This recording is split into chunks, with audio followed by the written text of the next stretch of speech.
morning, sorry about that. Good evening. I ask that you would join me in prayer. You can remove your caps. Dear Lord, I thank you for everybody that's here today. Thank you that we're able to make it here tonight safely. Lord, I pray that we would just get something out of tonight, that we would hear the wisdom that Dr. Kusku has to offer for us. And I pray this all in the name of your Son and for his glory. It's in his name I pray. Amen. You may be seated. Thank you, Christian. Good evening and welcome. I'm Dr. Andrea Milner, Vice President and Dean of Academic Affairs here at Adrian College.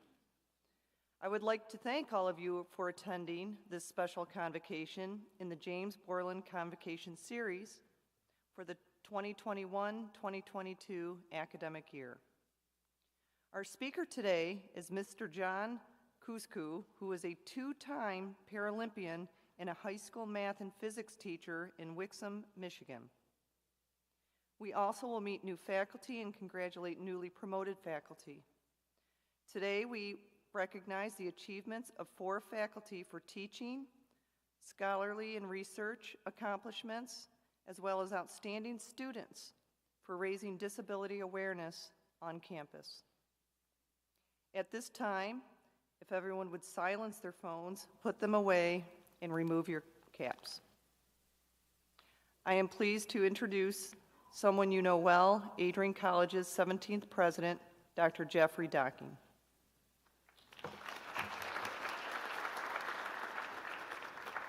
Thank you, Dr. Milner.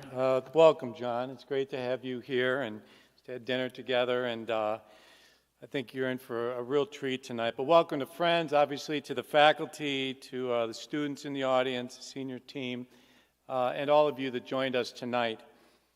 You know, the last time that we were together like this was September 4th, 2019. And little did we know what lied ahead just 5 months down the road. Undoubtedly the most challenging time in many of our lives with the COVID-19 lockdowns. And so I want to say a few things about that by way of my remarks tonight, because what we've endured as a community with lockdowns, remember no more, I think it was 6 people could get together at one time. No sports, no prom, no homecomings, no graduation ceremonies, weddings that were lost, in-person classes, people couldn't go to work, the elderly dying alone in hospitals, and kindergarten kids, first graders, second graders trying to learn on Zoom, and on and on and on. The world shut down as we know it, except at Adrian College. We did not close down. We've never closed down, even in those early months. We were forced to suspend face-to-face classes for the first few months because of a government fiat. But we played sports. At one point, we were the only school in Michigan that played a football game. We ate in Ritchie Dining Hall, and we lived as normal lives as possible. And so I would just like to take a minute and point out 4 things that I hope perhaps we learned from this experience as a community of educators. The first thing that I believe that we learned is that you can respect a virus, but that does not mean that you need to surrender to the virus. We respected it in that we tried to be careful, tried to social distance, tried to stay away from as large a groups as we could, tried to wear masks, and to do the things that we were told by the CDC were smart things to do. But we did not stop our lives completely, suspending all joy and all community activities. Because I think what we learned in Lesson 1 is that life is not without risk. All of life is risky. And our job as educated people is to manage the risk, which I think we did respectfully, smartly, intelligently, with great caution, but not allowing us to be subservient to the risk.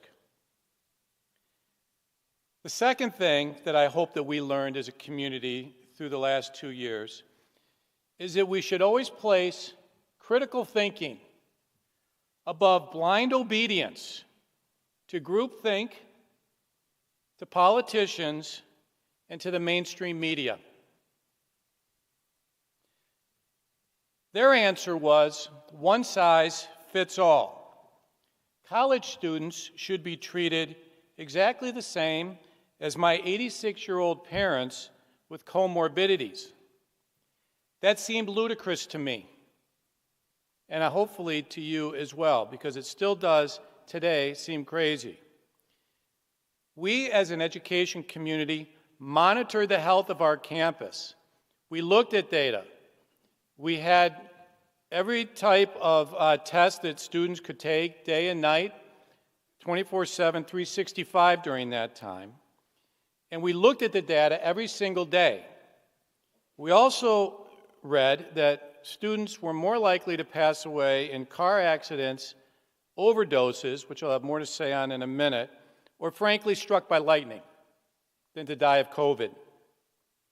Some people were very unhappy that we stayed open, but I think that history has proven that we did the right thing by our students. The third thing that I hope that we learned as a community is that the decision to lock down, like so many other colleges did, and Michigan State told all students to stay home. Michigan sent everyone home. Just about every public university locked down 100%. But what we said to ourselves is, this is not a binary decision between good and evil, between right and wrong, because there were a lot of prices to pay for locking down, of telling students they needed to stay at home, to not see friends, to not have instruction from our talented faculty, to lose 2 years of their life. And the data on depression and anxiety, drug use, sadness, little joy, of losing 2 years of your life during that absolutely critical formative period was also a price to pay.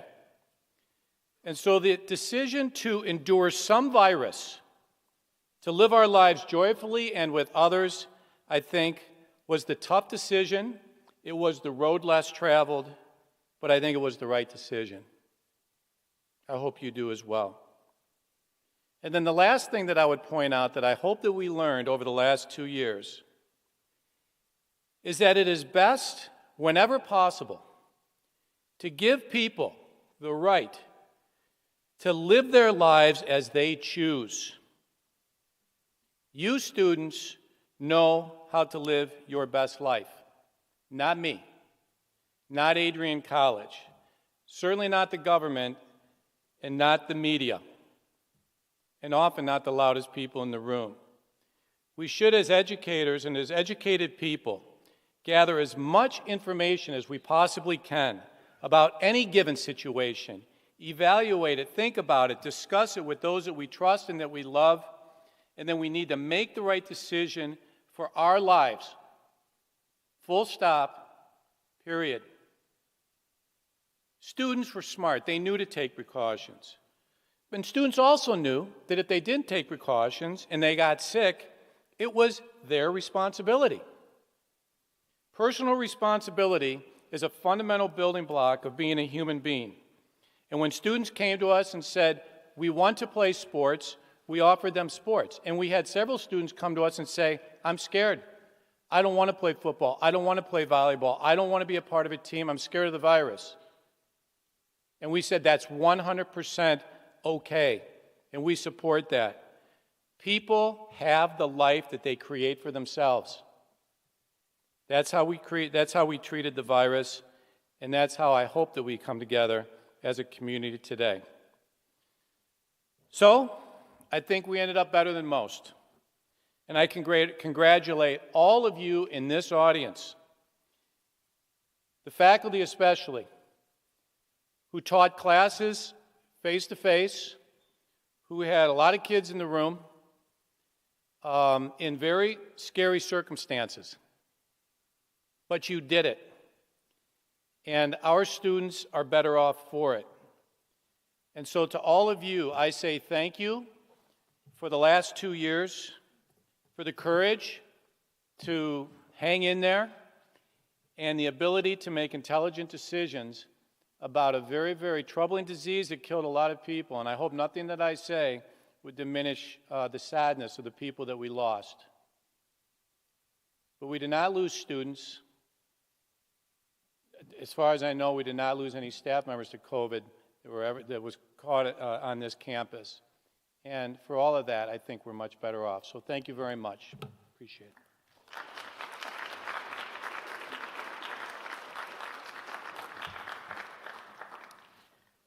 Thank you very much, President Docking. At this time, we would like to recognize new faculty and promoted faculty from both the 2020, 2021, and 2021-2022 academic years.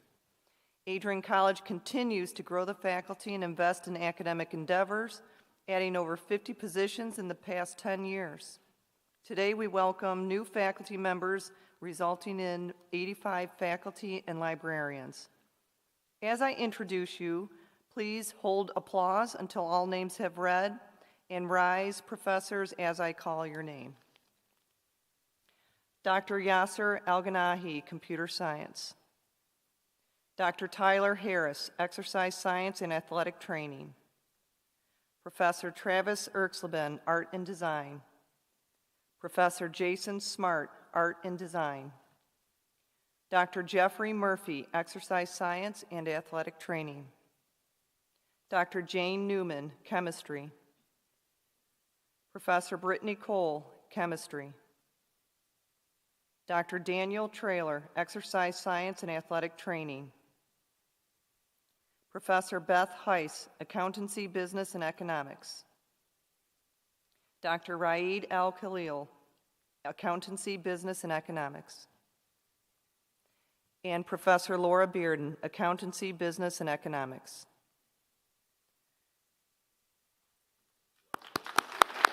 Thank you.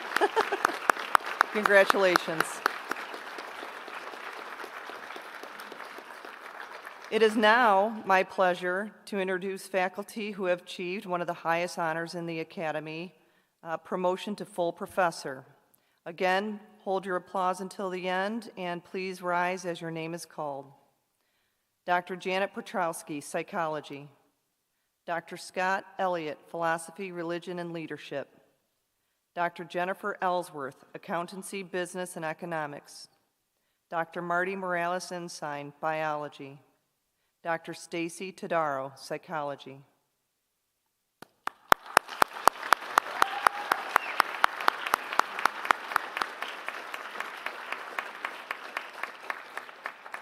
On behalf of President Docking, the administration, and the entire Adrian College community, congratulations on your promotions. Welcome to our new faculty. Welcome to the family.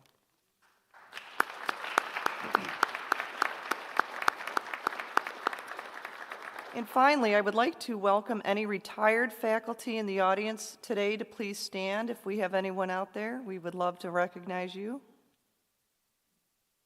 All right. Hello, sir. Thank you. We thank you for your dedication to Adrian College and our students. Thank you. Now I will announce this year's Teaching Award recipients.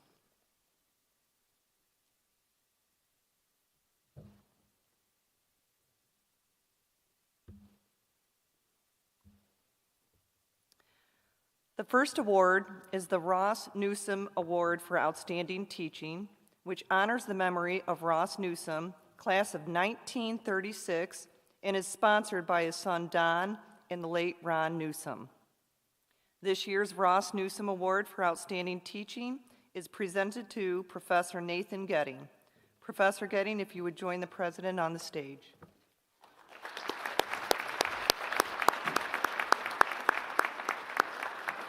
Professor Nathan Getting is an accomplished legal scholar and highly skilled teacher. Professor Getting joined Adrian College in 2008 as an assistant professor in the Department of Sociology and Criminal Justice and spearheaded the creation of the new Masters of Jurisprudence graduate program set to begin in the fall 2022 semester.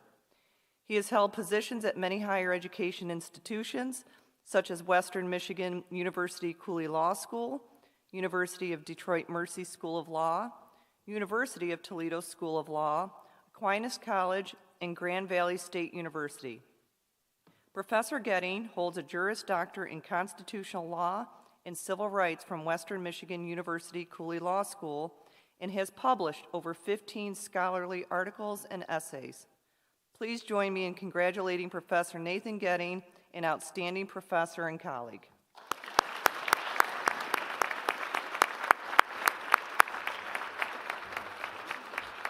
The second award is the Exemplary Teaching Excellence Award. Celebrating the achievements of many, we now celebrate the achievements of the 2022 recipient. This year's Exemplary Teaching Excellence Award goes to Professor Michelle Hiscock from the Department of Teacher Education. Professor Hiscock, please join the President on stage.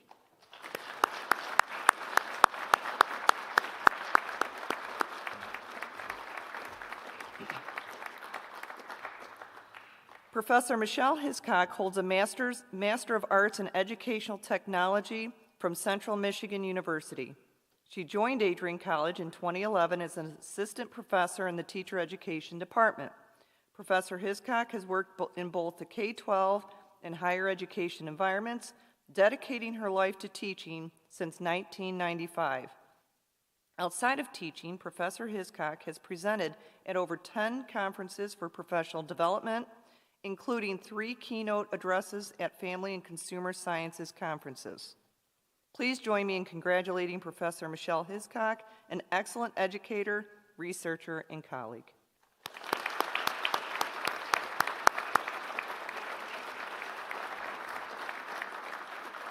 In the spring of 2012, the Creative Activity Research and Scholarship Award was created to honor and recognize significant contributions to a faculty member's field of study. Awardees are celebrated for their work in the ways in which it embodies the college mission and ribbons of excellence. This year's recipient is Dr. Timothy Clark from the Department of Mathematics. Dr. Clark, please join the President on stage.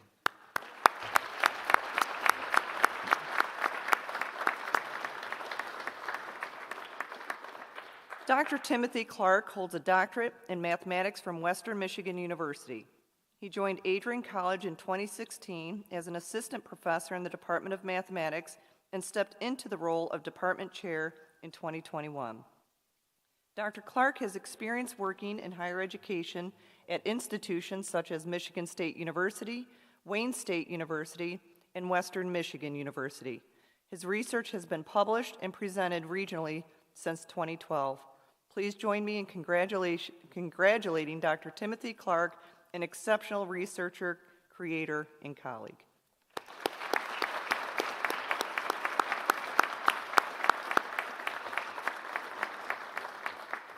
Now, I am pleased to introduce Ms. Amanda McGovern, Assistant Director of Academic Services and Accessibility Services Specialist, who will announce the winners of the Academic Services Awards.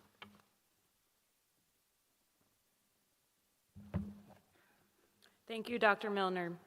Each year, Academic Services gives 2 awards, one to a faculty or staff member and one to a student for raising awareness about people with disabilities and to helping make our campus community a more inclusive place. The Perkowski family also generously supports a student through a memorial scholarship in honor of their son, Stephen. By nomination of students who have disabilities on our campus, this year's Disability Awareness Faculty Award goes to Dr. Nathan Gordon. Dr. Nathan Gordon, please join President Docking on stage.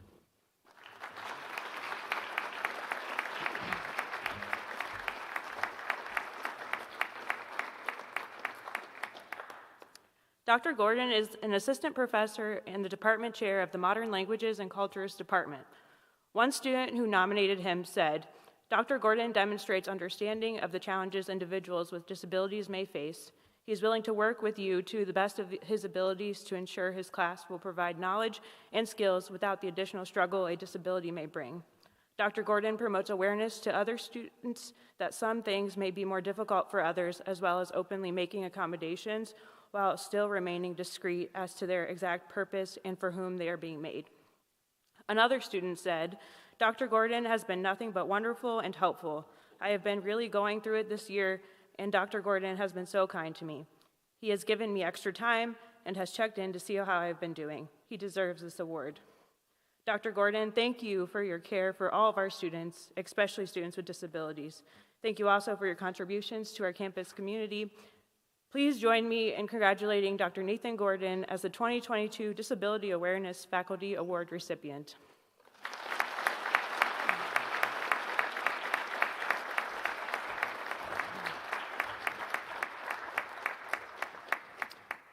This year's Disability Awareness Student Award is presented to Madeline Frank.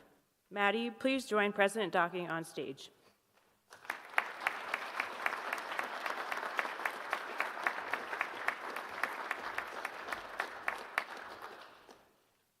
Maddie is a senior music major.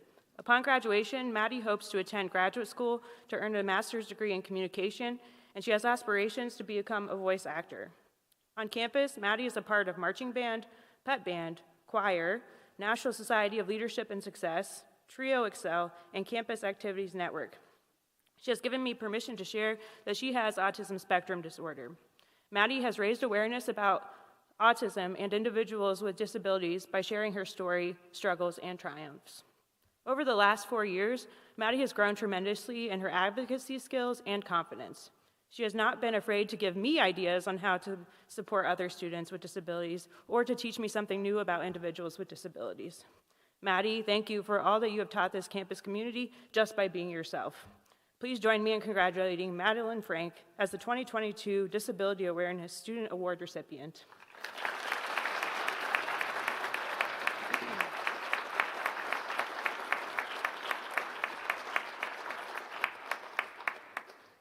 Each year, Mr. and Mrs. Porkowski award a scholarship in memory of their son, Stephen Porkowski, to a deserving student to recognize their work in making Adrian College more inclusive to individuals with disabilities. Unfortunately, the Porkowskis cannot be here this evening, but have given me the great honor of presenting this scholarship. Throughout Stephen's high school years, he played basketball and ran track. After high school, on a family camping trip, Stephen was injured while swimming. The injury left him a quadriplegic. He was paralyzed from the neck down. After a few years of rehab, he decided to go to college to become a teacher. Stephen attended Adrian College and found a home. In coming here, he was able to help the college be more accessible to students with disabilities and to pursue his dream of becoming a teacher. Stephen loved sports and working with young people, so he became an assistant coach for Blissfield High School basketball, track, and cross-country teams. Stephen died pursuing his dreams while on his way to a state track meet. Stephen met life's challenges with a positive attitude and determination. With this scholarship, his memory can go on to help others achieve their dreams. I'm honored to present the 2022 Stephen Porkowski Memorial Scholarship to David Winters. David, please join the president on stage.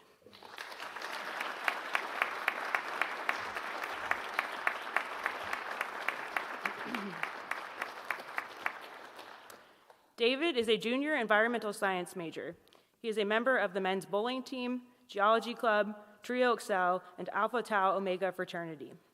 David was chosen for this scholarship because he does not let his disability get in the way of achieving his dreams. He has a positive attitude, and he is not afraid to ask for help. David, I look forward to seeing what you will achieve in the next year at Adrian College and how you will further impact this campus community and our world. Please join me in congratulating David Winters as the 2022 recipient of the Stephen Porkowski Memorial Scholarship.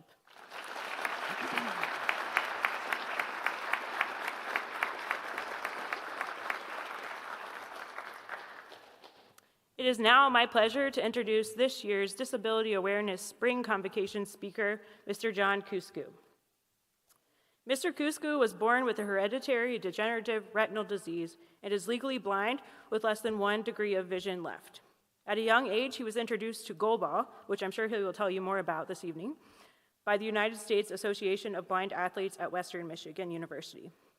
Mr. Kusku was a member of the 2016 silver medal Paralympic goalball team and competed in the 2020 Paralympics in Tokyo just this past summer.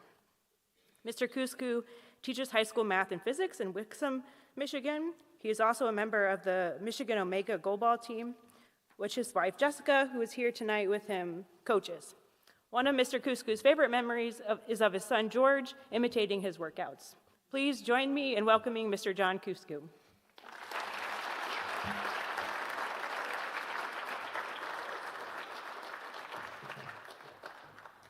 I found it. I think it's pretty cool that you are all here tonight to honor all these great people at your university. Take a moment to just think about how many cool people were just announced and their amazing accomplishments. I'm happy to be here too. I'm going to talk a little bit about myself. I'll talk about the Paralympics and goalball and non-discernible disability and what that means. I think you will all be able to relate in your own way. So I was born in Warren, Michigan, a suburb of Detroit, and when my parents would hang out with me, roll a ball, watch me crawl, they quickly realized something was off. I wasn't getting the ball. I would miss some food on my plate, and they found out that I had a retinal disease called retinitis pigmentosa that would mean that eventually I would go totally blind. Probably at that point I had about 20 degrees of vision, where the average person has about 200 degrees of vision. So they knew that my vision would close in, I wouldn't be able to drive a car, maybe I wouldn't be able to live some of the dreams that they had for me, but they definitely supported me and challenged me. I didn't really realize that being legally blind wasn't normal. I still played with all my friends. I played a bunch of roller hockey, baseball, tennis, jumped on the trampoline, went swimming, and it was awesome. I was even on a soccer team that won a bunch of first places, which is crazy to me when I think about it now. As I got older, everybody got bigger and stronger, and those games got faster, and if I played as hard and as fast as I wanted to play, I would either hurt myself, hurt somebody else, or break something. So I had to find something else to do, and luckily I found it, and that is this amazing sport called goalball, G-O-A-L ball. And at the time, I didn't know much about it. I knew that my Braille teachers, they told me, hey, you could go to this weird high school. There's this place called Lenawee. You could go there and they have a tournament. And maybe this other place called Bay City, they have a tournament there. And a place called Livonia, they have a little tournament there. And I went to these little tournaments and I played goalball and I didn't really know what I was doing. But I liked it and it was fun.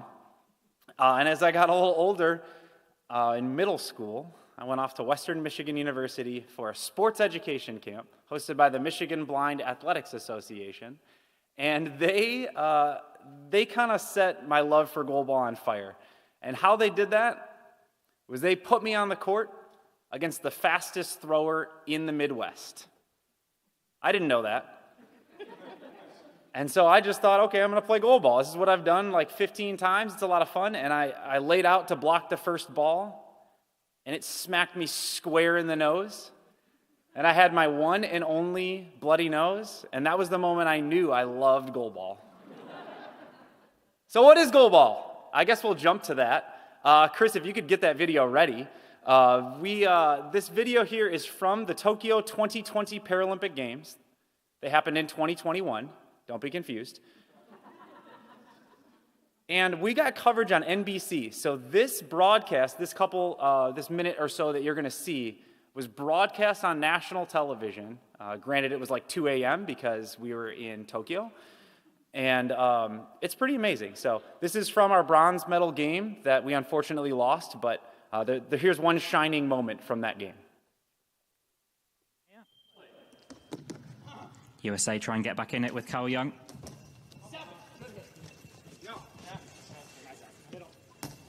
Here's Brasauskis. And what Lithuania can do now, they can actually take their time a bit as we get towards the last quarter of this match. Make sure that, you sort of take your shot on 8 seconds, maybe bordering on 9 seconds, and ensure the clock helps to go down. And it's John Kusku. And maybe the USA have hope of a bronze.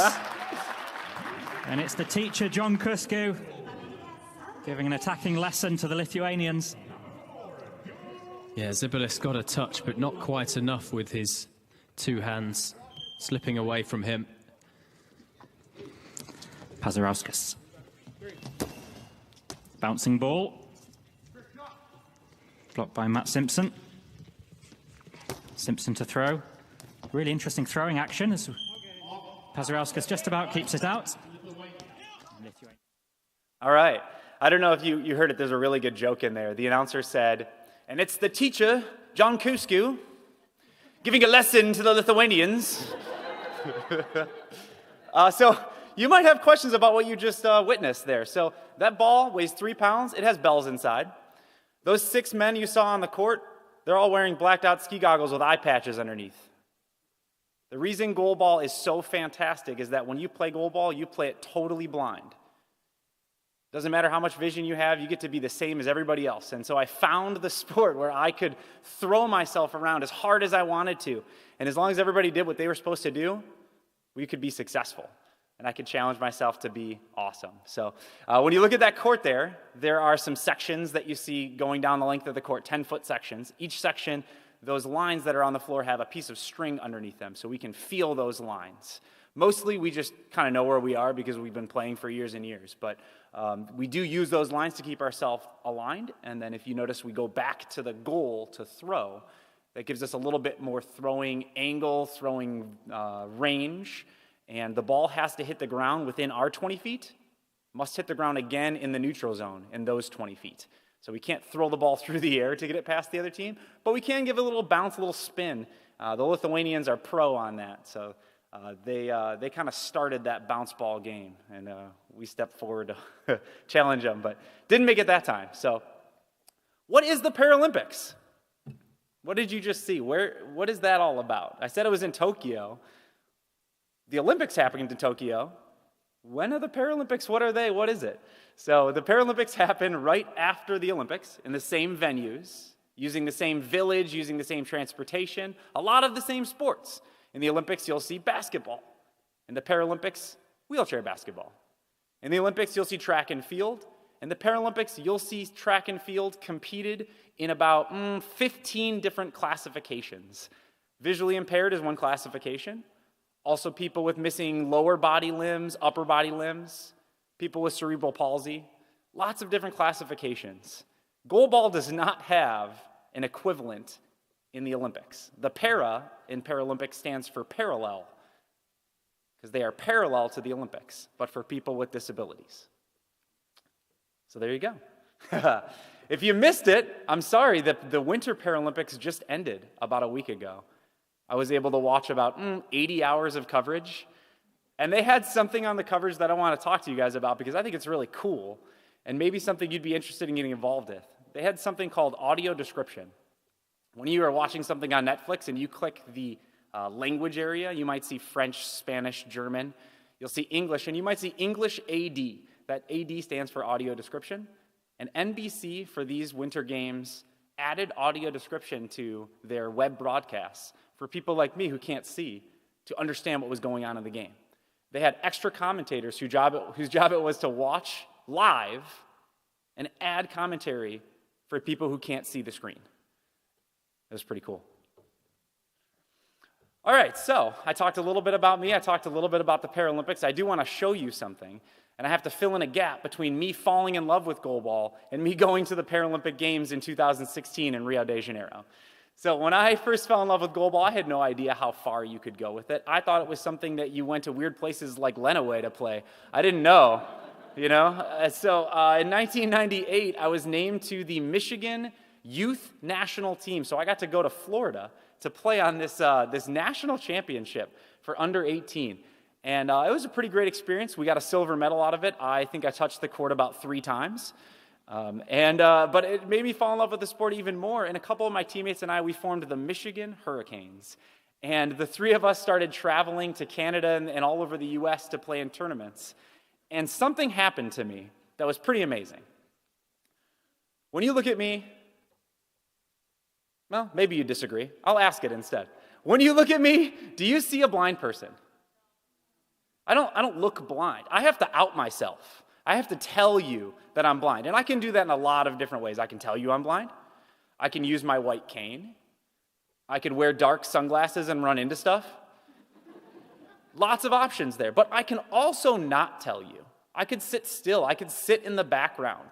I could wait till everybody else is off the bus so that when I get off, if I stumble, nobody notices. And that was the choice I was making in school. I had a non-discernible disability, and I wasn't ready to out myself.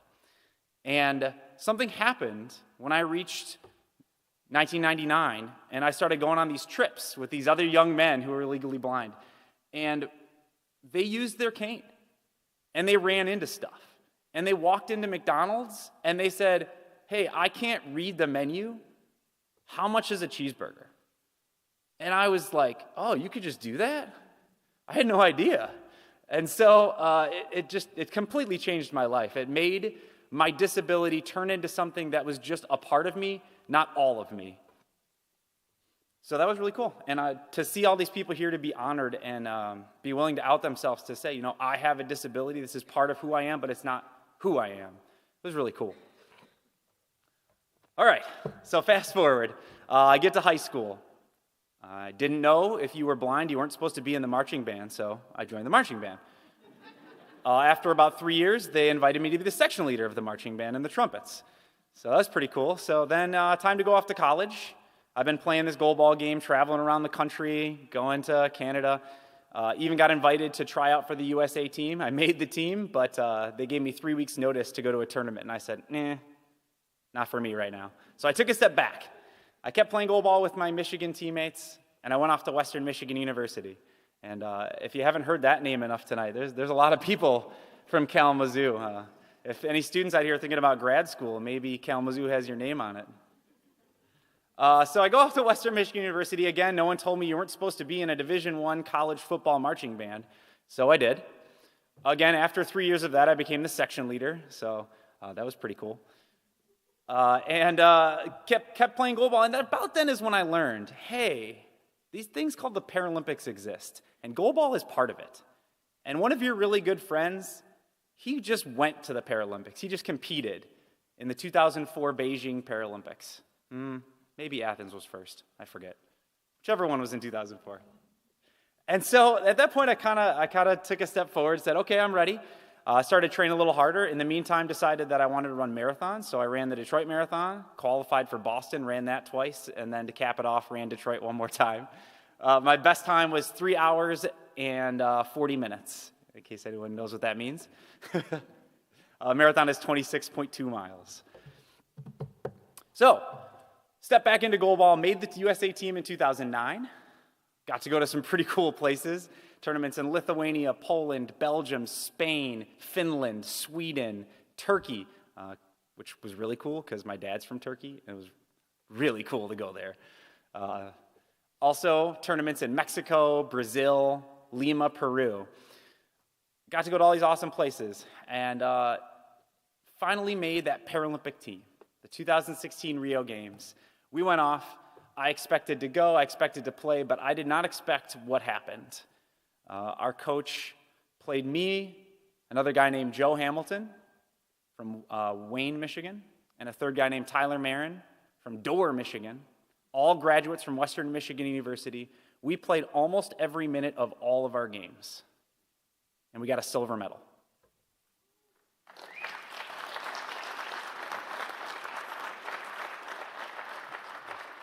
So I do want to show you that. I do have that with me right here.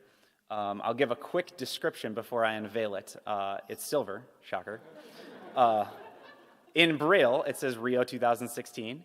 Also on the bottom edge is engraved goalball men's competition. There's some pretty cool emblems on it, including this tiny little emblem that's here on my jacket. It's kind of hard to see. I'll step aside in a moment for you to see it a little better. But you guys know the Olympic rings, yeah? The Paralympics has a different logo. It's called the Agitos. And so this emblem is on my patch here. It's also on the medal, as well as the Rio Games logo, which is this crazy Brazilian heart thing that I never really understood. But I will show you this medal, and then I will do something with it that might surprise you.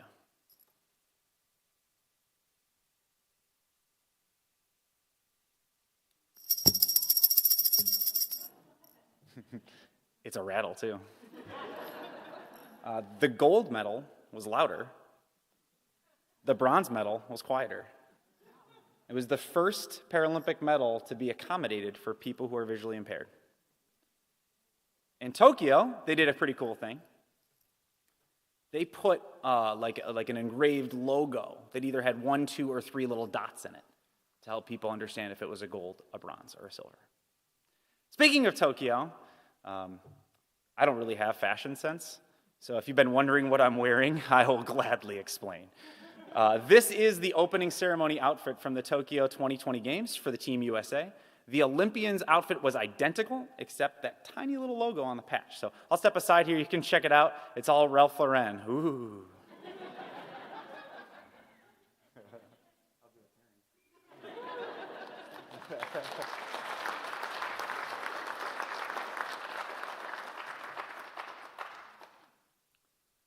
All right. Welcome back. Okay. So, one of the really cool things that I haven't really gotten to talk about is my family. I have an 8-year-old son, George, who was born in 2013. He loves goalball. He thinks that like everybody knows what goalball is and it's a normal part of everyone's life. He thinks that everybody's dad goes in the basement and trains every day for at least an hour. He doesn't realize that like there's weird things in our life. It's just normal for him. So he is our goalball referee at practice. He steps in and plays when we have kids who are learning how to play. He helps us build the goals and lay down the court every practice. He's pretty great. Another huge part of my family is my wife, Jessica, here. She and I have known each other quite a long time. We are both from Warren, Michigan, grew up in the same community, going to all the same schools with the same friends, but didn't really become friends until high school and college ourselves. But she is kind of this driving force behind our family, both literally and figuratively. She's the only one who can drive, so. But yes, she's there to support me, to support George. She has made innumerable sacrifices in her own life to let me do all the amazing things that I have done. So thank you to her.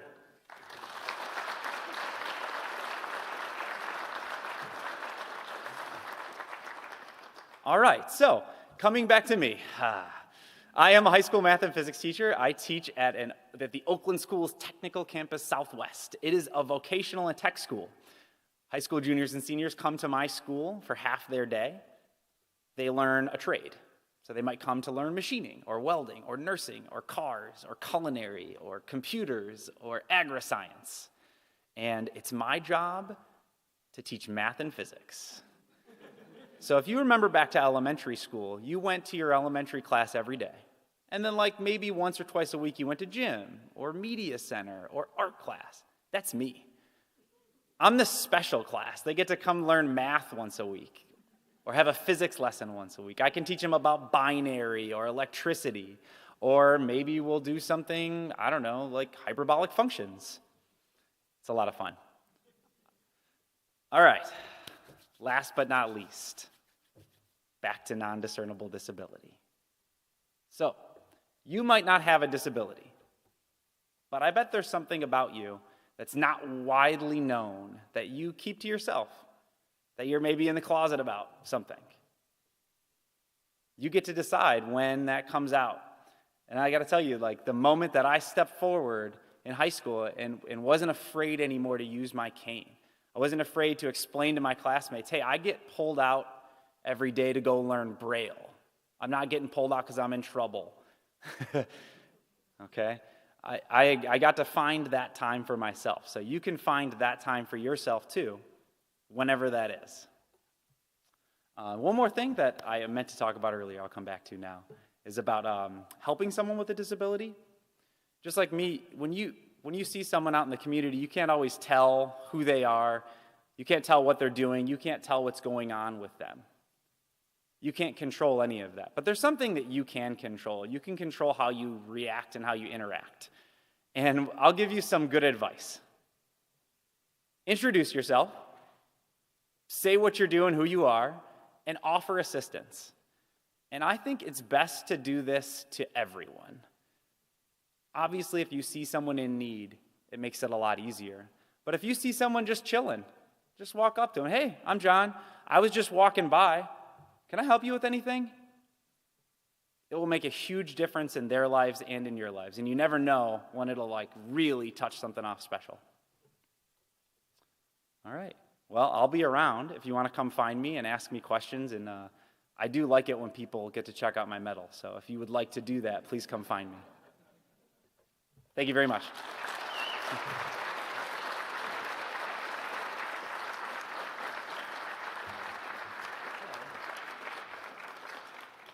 Wow, thank you so very much, Mr. Kuzku. Amazing story, thank you. We are so pleased that you were able to join us today and share your story. Thank you. One quick item for housekeeping, award and scholarship winners. We will process out and meet in the chapel after we recess for photos with the president. And now we will sing the alma mater followed by the benediction. Then the platform party and faculty will recess. Please remain seated until the faculty have finished recessing. Dr. Kristen Clark will lead us in the singing of the alma mater found inside your program. Audience, please rise and remove your hats.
Thank you very much, John. That was amazing. I pray. I ask that you guys would just join me in a quick word of prayer just to close out the night. Father, I pray that as we leave, we remember John and the lessons that he taught tonight. Pray that we would all use the individual gifts that we have throughout our lifetimes. Pray that we would give abundantly as you have given yourself on the cross. It's in Christ's name I pray. Amen.